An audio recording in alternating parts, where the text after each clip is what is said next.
welcome back to another episode of SIF Media. I'm your host, Lewis Blois, and I am with Philip of Prohibited. Hi, Lewis. Thank you for having me. My pleasure. Let's begin, shall we? So, what does presenting at SIF this season represent for your brand and the creative vision itself? Yeah, so we're showcasing our fall-winter 2026 collections called Back in the Days.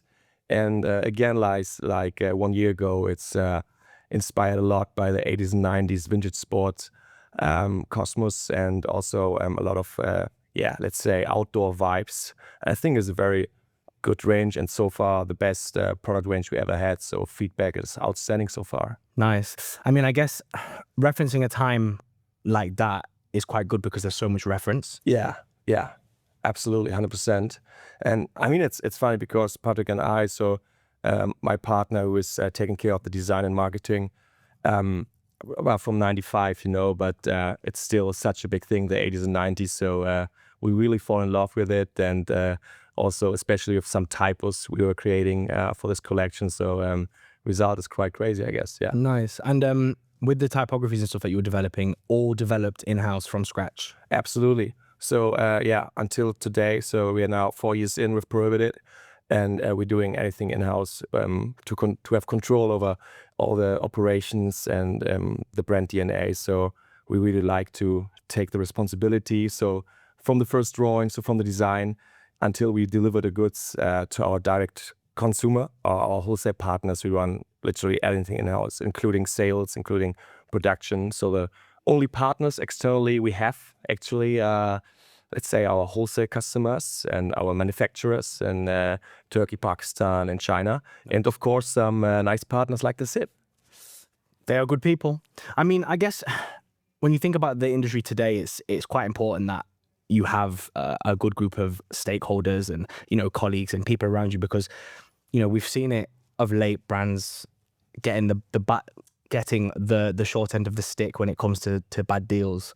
So I think with what you're doing now is quite important, keeping everything quite tight. 100%. I think, for the first 3 years, I thought it's a big disadvantage that we are not from the industry. So we both have a corporate background. So Patrick actually worked at Deutsche Bank and I am from Shell. But, after 4 years, I also think that sometimes it's an advantage, to not knowing something and just creating your own path through everything. And yeah. Of course. I mean, there's nuances to all industries and all work that you can take and apply to other industries. So, yeah. I mean, case in point, right? You both come from corporate and now you're running a very successful fashion brand. So kudos to you. And I actually, I do have one question. I heard that you have in the past and probably present day have the best basics on the market. Is this true? Yeah, I think it's true, of course. What else should I say? So this is actually the origin of Prohibited. So we started the brand 4 years ago with the idea of creating one T-shirt and one hoodie, which is for that price range too good to be true. And that was also the reason for the name Prohibited, that it should be prohibited to sell such a great product at such a price point. And actually, we made with this one T-shirt and one hoodie in 3 colors, the first 1 million revenue in the first year. So this is really how the brand took off without any branding. Wow. Just a label in the neck and a great fabric. And we're still selling this very successfully today. That to me is the future, really. I mean, not going backwards, but I'm a big believer in outfit repeating and pushing uniformity a little bit. So having a product like that, a basics item, whether it be a hoodie or T-shirt in your stable, and it still be raking in that much cash is tremendous. Yeah, absolutely. And just out of curiosity, the price point. Yeah. So the T-shirt, the basic tee was and is still €35, and the basic hoodie was and is €60. And also then with a puff print, so let's say our entry level logo print hoodie is just €10 more expensive. So we never raise prices. Wow. As company wants well, and we think always, especially nowadays, at tough times, that it's a good idea to bring out some good deals for the customers. Yeah, 100%. And I think also it's this is kind of like the treat or like the present that you give to your customers, right, for their loyalty. 100%. That's the idea. And right now for the Q3, so the autumn winter, we're now showcasing here. We have like 170 different styles. And also the price range, we have like something from the t-shirt for 35 euro until a winter jacket for 350, but what's really important to us is that if there's a higher price point on a product, then the end customer, which goes to our website or which goes to a nice shop, really needs to understand himself why the price point is how it is. And so far it works quite well. Nice, man. That would actually lead me into my next question, actually. So how would you describe the attitude or lifestyle that your brand embodies today? Yeah, so I think Patrick summarized it quite well some years ago, that he sees our customer something like a modern yuppie, and yuppie stands for young urban professional. So we really like it to make something for people that build, and it doesn't really matter if they're building their body, building their future, doesn't really matter. So just people that, want to go forward and make a good time. Nice. That's really good, actually. I mean, one of my questions was, what is a yuppie? Yeah. You've actually already answered it now. A young urban professional. So I guess, your brand caters for anybody within the working space that are pushing forward. 100%, 100%. And to be fair, we started with a very young customer group. So also the basics.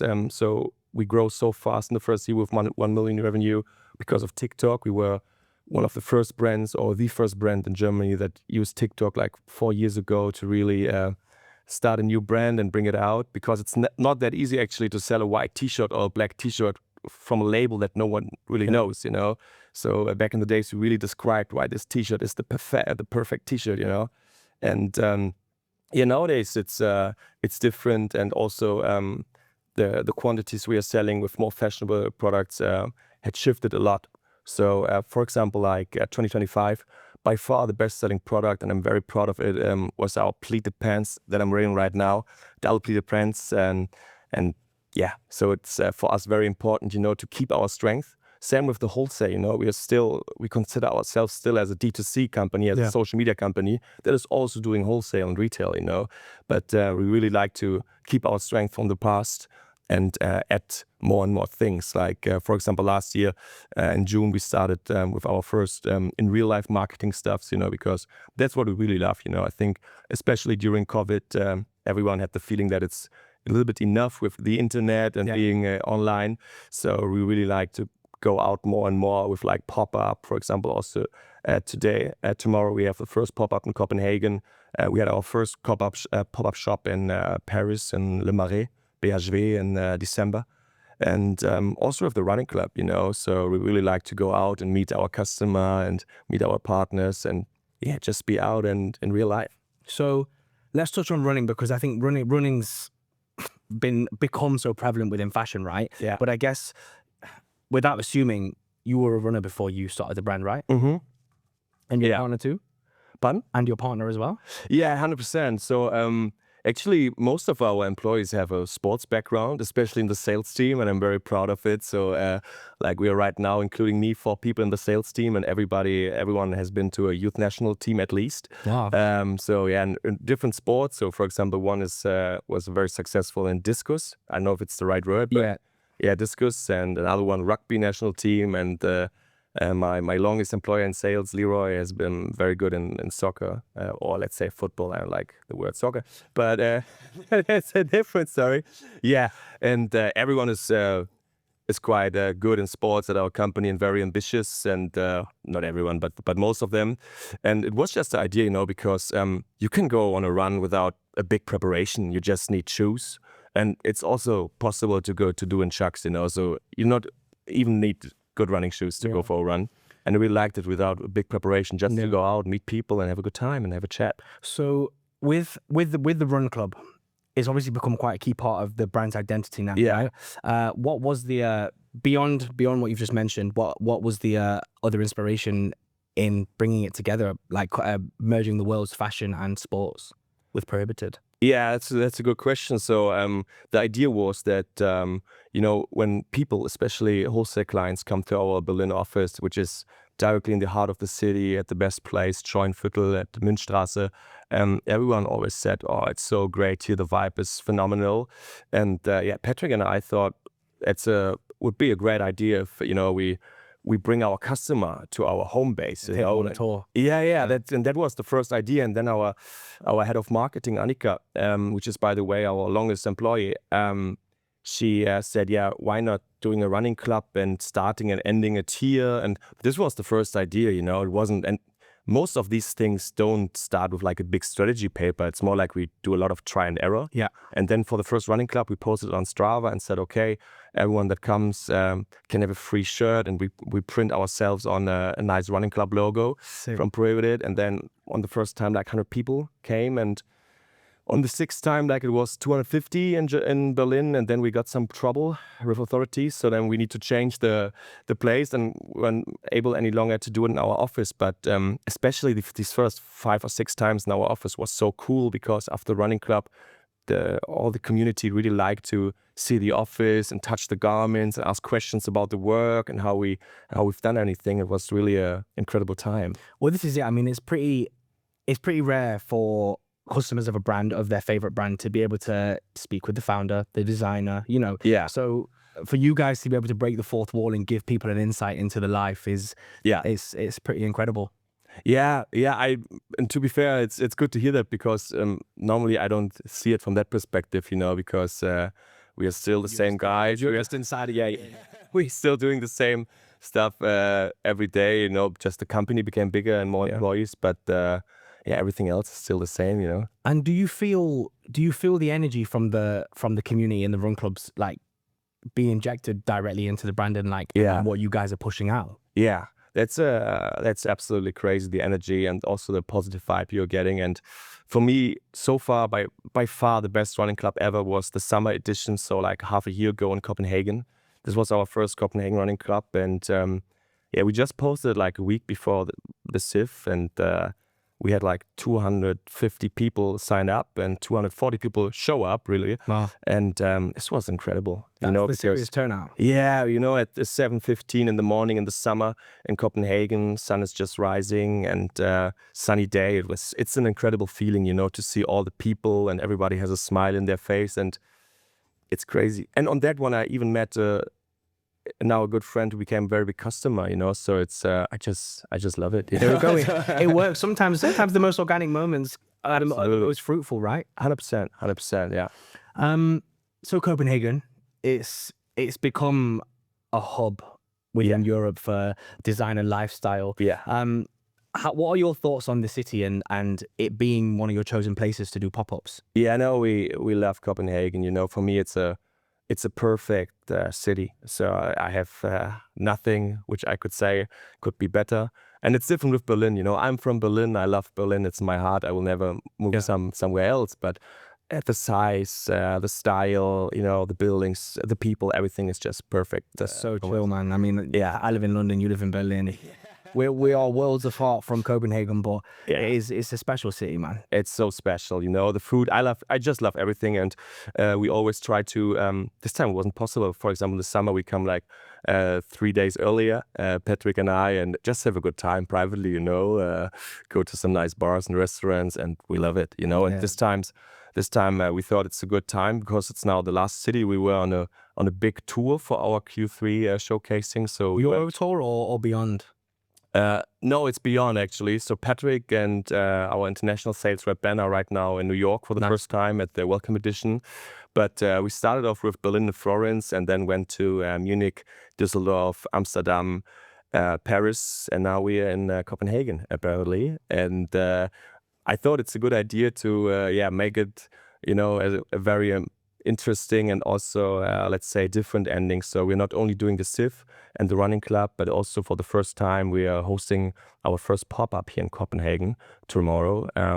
So I'm very happy about it, and like 2,600 people signed up, and it's the first time actually that I hope for some no-shows, because the pop-up isn't big enough. We're oversubscribed. I hope some people don't come because of the weather. So let's see. So give us an insight or a window to this pop-up. What's happening? Yeah. So the heart of the pop-up actually is our team. So for me, the most important thing is authenticity for our fashion brand. So we never had somebody else on a fair, on a pop-up than our own team from Berlin. So I flew in like 12 people from Berlin. So, and only 3 or 4 will be at the SIF tomorrow, and the rest is in the pop-up. And even the product team, even my head of product and the product boss himself, who's working for Patrick, are here.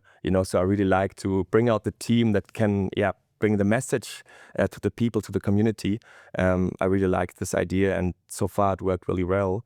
And next to the team, we have our Q1 range called In a Rush. And and then some nice activations, So for example, we brought our barista, my big brother Nico. We flew him in, like also with Florence from New York, and he makes the best espresso and cappuccino in the world. You heard it here first. You heard it here first, guys. 100%. So tomorrow we have a very nice cafe and bagel concept, and everything is for free for the whole community. And then people can look at the products and could also buy something if they want. But the most important thing for me is tomorrow to just have a chat to the Copenhagen community, and I can't wait, to be honest. That's epic. Again, another space where you're giving people time. Yeah.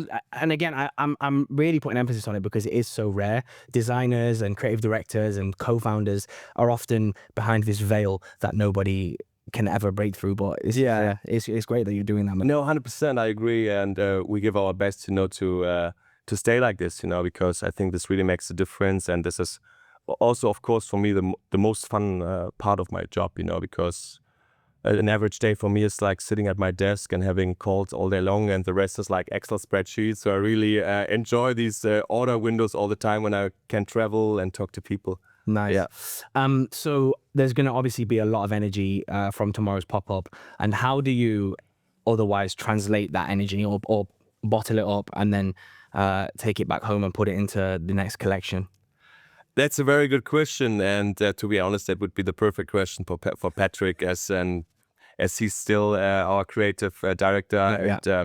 And to be fair, like the whole range is designed by Patrick. I'm so proud of him, and I've never could imagine that my best friend will become such a great designer. And of course, for me, the most important thing is the energy, So whenever I feel quite drained regarding my energy level, and I go out, especially after 4 weeks of hard work with the sell-in window, and there are so many people smiling and saying thank you, like this is the best feeling ever, and hard to describe, actually. Yeah. So obviously, you've got quite the foothold within Europe. How do you see yourself expanding into the global market? I know you said your business partner's in New York right now. Yeah. So covering North America, but is there a strategy in place? Yeah, absolutely. So far our strategy is for internationalization, that we have key partners. So for example, for North America so far, it's La Maison Simons from Canada, like the best department store by far in Canada, and they're very successful with the brand. So I really look for key partners like La Maison in different markets. And as a next step, I always add some independent stores. For example, also, which I will do right now in Canada. And last but not least, we do some very nice in real life marketing and marketing activations. So we will also host in Quebec a running club this year. And this is it, And of course, D2C is still a big thing. So for example, the US, and we don't know why, because we never run ads there, but it's still the second biggest market for us after Germany, which is quite impressive. Really? Yeah. But, so I think right now it's good timing to start with the US market with some wholesale partners. 100%. So let's see, I mean, I guess because your D2C business is so strong and healthy, right? The strategy with wholesale, is it purely exposure? Is it, planting flags in the ground and seeing what happens? Yeah. Tell me. Yeah, so I think it's a lot of different factors. So first of all, for us, it's also working with a brand like La Maison Simons. It drives also our brand, to being in such a house. And for me, at the end of the day, of course, for me as an entrepreneur, online is the more important thing. But for me personally, I always shop offline, I really like to go to a department store or to an independent brick and mortar store and, just talk to the people and really try the things on in the store. And this is just a different vibe, and it drives the brand differently, I think, than just doing online, because online everything looks good. I can tell you all the time, and you cannot really make a difference from an e-com shooting because, especially with AI nowadays, not all, but many e-com shoots look good. But in the store, I think you can really make a difference. Yeah, that's the one idea. And of course, the other idea is also just the exposure, to be on the street. So, for example, also for now here for Scandinavia, we work with Boost and had a very, very successful start last Q3. So in September with them. And now it's very important to me to bring the brand out to the street, to some very nice department stores like Magasin du Nord or Illum. So let's see what happens. So I wish you the best of luck. But I guess also that ties directly in with the importance of taking things offline, run clubs, meeting your people. This is that seems to be the red thread that runs through your business. Yeah, it is. So we see ourselves 100% as an omni-channel company. This is also why we really focus on D2C and wholesale so far. So we make some pop-up trials, but handling both and doing this omni-channel thing is also logistically regarding the supply chain challenging a lot. But so far, very good and very successful. And of course, we are also a little bit lucky in the last 2 years that we have both sides, because also the wholesale side of the business gives us very good stability, as we have these pre-orders 6 months ahead. Because if you're only doing D2C, you never really know, you buy more and more quantities. But if maybe one day there will be a collection that doesn't work that well, and this, of course, will happen in the next decades, then I think, especially with such a high growth, we had all the last 3 years, all the time, triple-digit growth, and also important to have some stability in the business. 100%. And I mean, again, within the contemporary space, the rate you're growing at right now is incredible. So I guess it's finding a way to steady that ship and not get too ahead of yourself is going to be key to A, maintaining a healthy business, B, looking after your staff, and C, continuing to trade. 100%. I think I have one more question for you. So In a Rush is the name of a collection that's out now. Absolutely. Is that a reference to the fast life? Tell me.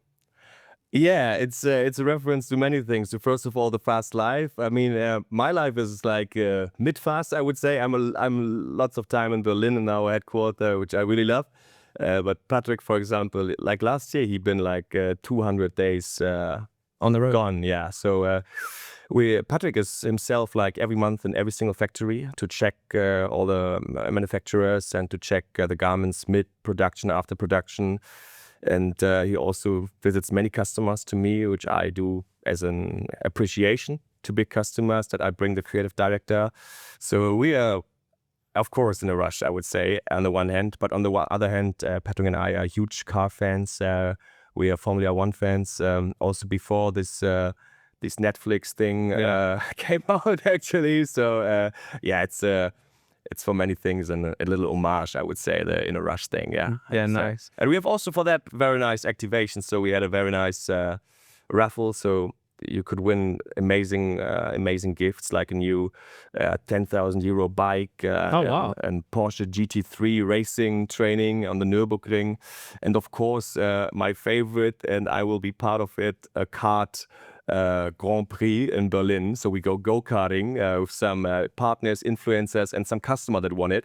And this will be in like 2 weeks, and I can't wait for it, My invite must have got lost in the post. You are invited, mate. So when you have the time, come to Berlin. You are on my list, buddy, if you want. I'll be there. Wow. All right. Well, I think that marks the end of our interview. So thank you very much from my side. I really enjoyed it. Thanks so much for taking time to talk to me, and I wish you the best of luck for AW26. Thank you, and I wish you also a very good and healthy year. Thank you very much. Cheers. Thank you. Cheers. Bye.